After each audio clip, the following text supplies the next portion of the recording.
तो नमस्कार दोस्तों, स्वागत है मगध ट्यूटोरियल्स में। उम्मीद करता हूं सब लोग स्वस्थ होंगे, व्यस्त होंगे, ज़बरदस्त होंगे। दोस्तों, कल एक वीडियो डाला था मैंने और ये वीडियो सुप्रीम कोर्ट से जो बिहार के संबंध में आदेश दिया गया उसके संबंध में थी। तमाम आप लोगों के कमेंट्स ऐसे आ रहे हैं कि सर आप गलत इंफॉर्मेशन दे रहे हैं या मानिए सुप्रीम कोर्ट ने जो भी निर्णय दिया है उसको आप सही से डिस्क्राइब नहीं कर रहे हैं।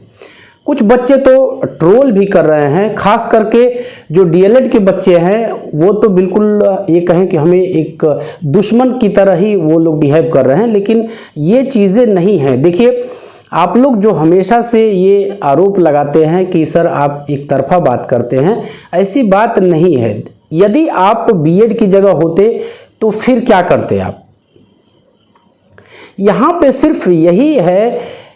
देखिए, सबसे पहले तो एक चीज़ मैं आपको क्लियर कर दूं कि जो नहीं पढ़ेगा उसको नौकरी नहीं मिलेगी, चाहे बीएड अंदर रहे या फिर बाहर रहे।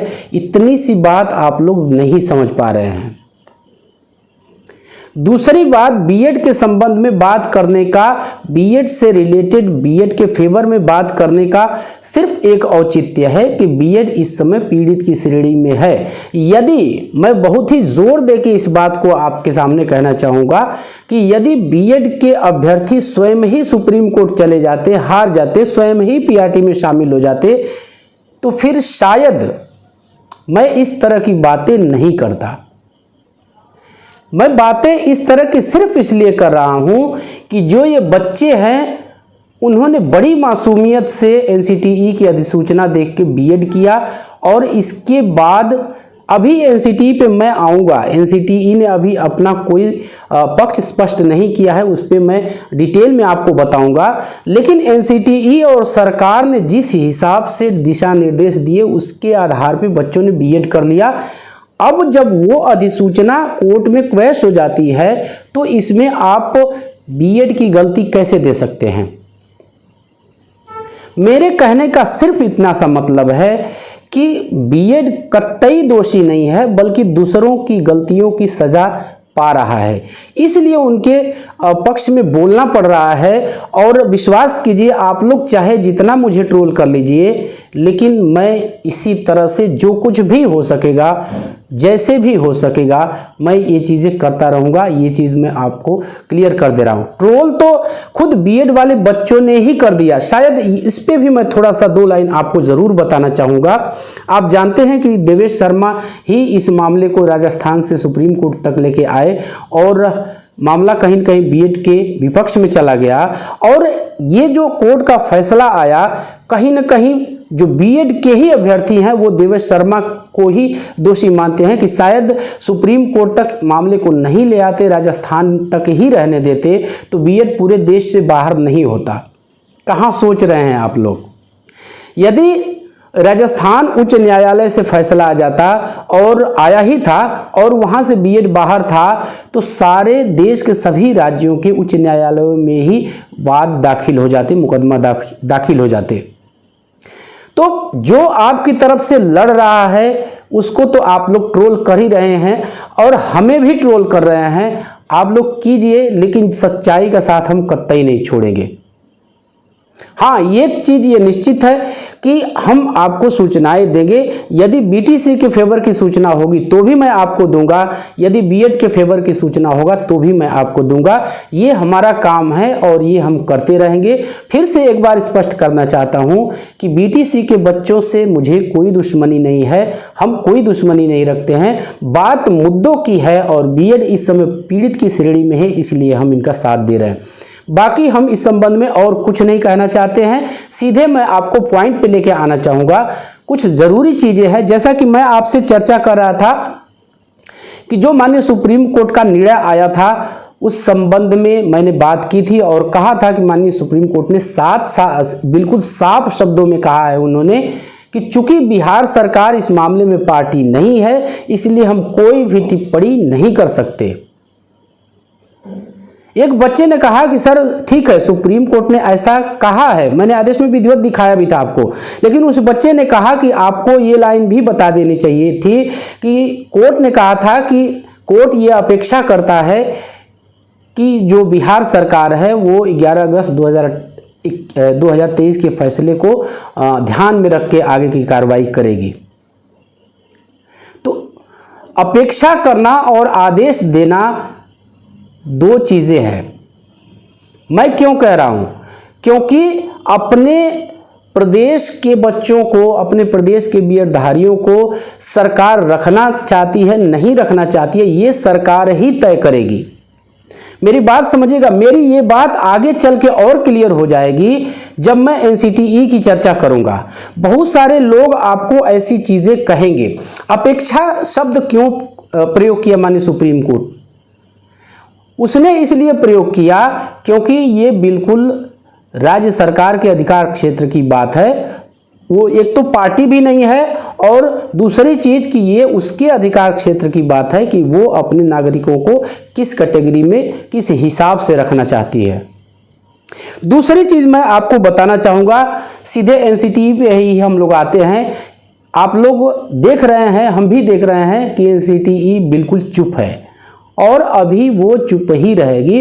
संपूर्ण देश में इस समय बीएड की स्थिति पीआरटी में क्या है ये क्लियर नहीं है। मैं बार बार आपसे कह चुका हूं कि जो ये आदेश आया है वो राजस्थान के विशेष संदर्भ में है। देश के बाकी प्रदेशों में बीएड की स्थिति क्या है वो अभी तक स्पष्ट नहीं है। और यदि आप लोग को पता है या नहीं पता है तो अभी क्लैरिफिकेशन के लिए भी अपील डाल दी गई है। देखिए माननीय सुप्रीम कोर्ट इस पे क्या संज्ञान लेता है, क्या निर्णय देता है। एनसीटीई की बात मैंने की आपसे। एनसीटीई चुप इसीलिए है कि केंद्र सरकार से उसे क्या दिशा निर्देश प्राप्त होते हैं। यदि आप ये समझिए, धरना प्रदर्शन की बात हमने बार बार आपसे कहा है कि आप इसमें बढ़ चढ़ के हिस्सा लीजिए। एनसीटीई चुप इसीलिए है ताकि वो सरकार का पक्ष, सरकार से जिस हिसाब से दिशा निर्देश मिलेंगे वो उसी के आधार पे नोटिफिकेशन जारी करेगा। बीएड का जो मामला है, बीएड की जो स्थिति है इस समय शून्य में चल रही है। राजस्थान में तो ठीक है, राजस्थान के बच्चे डीएलएड के हाई सुप्रीम कोर्ट से जीत के आ गए तो उनका क्लियर है, लेकिन बाकी प्रदेशों का क्या? उनकी स्थिति अभी शून्य में चल रही है। एनसीटीई केंद्र सरकार से सलाह मांगेगी, केंद्र सरकार राज्यों से सलाह मांगेगी कि आखिर वो बीएड के साथ क्या करना चाहते हैं। मैंने इसीलिए आपसे कहा कि आप पीड़ित हैं तो आप अपनी पीड़ा सरकार को बताइए, अपने अपने प्रदेशों में बताइए और हो सके तो केंद्रीय स्तर पे भी आप अपनी पीड़ा सरकार को बताइए। तो अब प्रक्रिया किस दिशा में जाएगी? केंद्र सरकार राज्यों से वो निर्देश प्राप्त करेगी कि आप अपने राज्य के बीएड धारियों के साथ क्या करना चाहते हैं। अब राज्य सरकारों के पाले में गेंद होगी। जैसा कि बिहार का ही यदि हम उदाहरण लें तो सुप्रीम कोर्ट ने पूरी तरह से गेंद बिहार सरकार के पाले में फेंक दी है और उसने ये शब्द जरूर प्रयोग किया है कि हम ये अपेक्षा करते हैं कि जो पूर्व में आदेश 11 अगस्त 2023 को दिया गया है उसके अनुसार बिहार सरकार कार्रवाई करे। अभी हाल की अपडेट है, मैं यहाँ पे आपको दिखा दूंगा, पेपर की कटिंग है। वहाँ पे बीपीएससी ने ऐसा कहा है कि शिक्षा विभाग से राय ली जाएगी और इसके बाद आगे की जो कार्यवाही है, जो प्रक्रिया है वो आगे बढ़ाई जाएगी। फिलहाल के लिए डीएलएड का रिजल्ट ही घोषित किया जाएगा, बीएड का रिजल्ट अभी फिलहाल घोषित नहीं किया जाएगा। तो इसका मतलब आप लोग क्या लगाते हैं? बहुत से बच्चे निराशावादी कमेंट करते हैं कि सर हम तो बाहर हो गए। कहाँ बाहर हैं? अभी तो आपका रिजल्ट रोका गया है। इतना जल्दी आप लोग निराश न होइए। अभी इस मामले में मैं फिर से एक बार बहुत जोर दे के कह रहा हूं कि इस मामले में अभी बहुत कुछ बाकी है। सामने बहुत कहें कि एक तरह का बहुत बड़ी घटना होने वाली है और वो बड़ी घटना है इलेक्शंस। तो राज्य सरकारें अपने अपने स्तर से क्या रिपोर्ट देती हैं एनसीटीई को, वो बीएड के साथ क्या करना चाहेगी, इसके हिसाब से फिर से एनसीटीई एक एक्सपर्ट कमेटी की रिपोर्ट के आधार पे गाइडलाइन जारी करेगा। वो विधिवत भारत के राजपत्र में प्रकाशित होगा। इसके बाद बीएड की स्थिति साफ होगी कि आगे चल के बीएड पीआरटी में रहेगा या फिर नहीं रहेगा। तो अभी करने के लिए बहुत कुछ है। बहुत सारे बच्चे ऐसे आरोप प्रत्यारोप लगा रहे हैं कि सर आप भ्रांति। देखिए, पॉइंट से हटके मैं एक भी बात नहीं बोलता हूं। कोई भी खबर होती है सबसे पहले मैं उसको 100 बार वेरीफाई करता हूं, इसके बाद ही आपके सामने मैं आता हूं। तो जब तक एनसीटीई की नई नोटिफिकेशन नहीं आ जाती और वो भारत के राजपत्र में प्रकाशित नहीं हो जाती बीएड से रिलेटेड, अगर उस नोटिफिकेशन में, उस राजपत्र में ऐसा मेंशन हो जाता है कि बीएड को पीआरटी में अब मौका नहीं दिया जाएगा, वहां पे होगा फुल स्टॉप। तो अभी बहुत कुछ है, सालों, इसमें सालों का समय लग सकता है, इतनी छोटी प्रक्रिया नहीं है, इसलिए समय है। आप यदि जमीन पे धरना प्रदर्शन और इस आपने प्रयागराज का देखा, बालसन चौराहे का, बच्चों का जिस हिसाब से हुजूम था, कहीं न कहीं उनकी पीड़ा सरकार तक पहुंचेगी और इस तरह के भी प्लान बनाए जा रहे हैं कि इसको राष्ट्रीय स्तर तक लाया जाएगा। तो आगे भी इस तरह की चीज़ें होगी, उनकी आवश्यकता भी है और एक और सिर्फ एक रास्ता बचा है, वो है अध्यादेश का, या फिर एनसीटीई एक्सपर्ट कमेटी के रिपोर्ट के आधार पर कोई नई गाइडलाइन जारी कर दे जिसको चैलेंज न किया जा सके। तो अभी बहुत कुछ बाकी है। एक चीज मैं और आपको कहना चाहूंगा यहाँ पे कि सुप्रीम कोर्ट का जो आदेश है वो अभी सभी राज्यों पर लागू नहीं है। एक बहुत सीधी सी बात है, मैं वो आपको बताना चाहूँगा कि जो सुप्रीम कोर्ट का आदेश आया है 11 अगस्त को, वो सभी राज्यों पे लागू नहीं हो सकता। वो क्यों नहीं हो सकता? यदि भारत के सभी राज्य उस मामले में पार्टी होते तो सरकार की ये बाध्यता होती कि उस आदेश को एज इट इज़ उसको इम्प्लीमेंट करना पड़ता। पार्टी सिर्फ राजस्थान था, केंद्र सरकार थी। तो अभी सभी राज्यों की स्थिति साफ नहीं है। आप देख लीजिए, ये क्लियर आपको और तब हो जाएगा, तब और आपको क्लियर होगा जब किसी राज्य में कोई वैकेंसी आती है, कोई प्राथमिक शिक्षकों की वैकेंसी आएगी और वो जो एलिजिबिलिटी क्राइटेरिया राज्य सरकार जब जारी करेगी, नोटिफिकेशन निकालेगी, तो उसमें मेंशन होगा कि वो क्या करना चाहते हैं। तो अभी समय है और आवश्यकता इस बात की है कि आप अपनी जो ऊर्जा है उसको पॉजिटिव रखिए, नेगेटिव न सोचिए। संघर्ष से ही जीवन है, संघर्ष आपको करना पड़ेगा, चाहे वो सड़कों पर हो या फिर लीगली हो। यदि आप छोड़ देते हैं, हमें बहुत सारे बच्चे कमेंट करते हैं, मुझे ये तो नहीं पता कि वो बीएड के हैं या डीएलएड के हैं, लेकिन कहते हैं चुप रहो। और एक आरोप ये भी लगता है कि आप व्यूज़ के लिए वीडियो बना रहे हैं।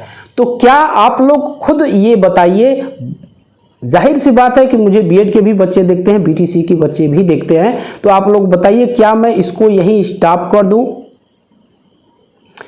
अगर स्टॉप कर दूं तो क्या बीएड हार जाएगा या बाहर हो जाएगा? देखिए, ये ज़माना सोशल मीडिया का है, ये आरोप प्रत्यारोप आपके लगते रहेंगे, लेकिन हकीकत मानिए ये सोशल मीडिया का ज़माना है।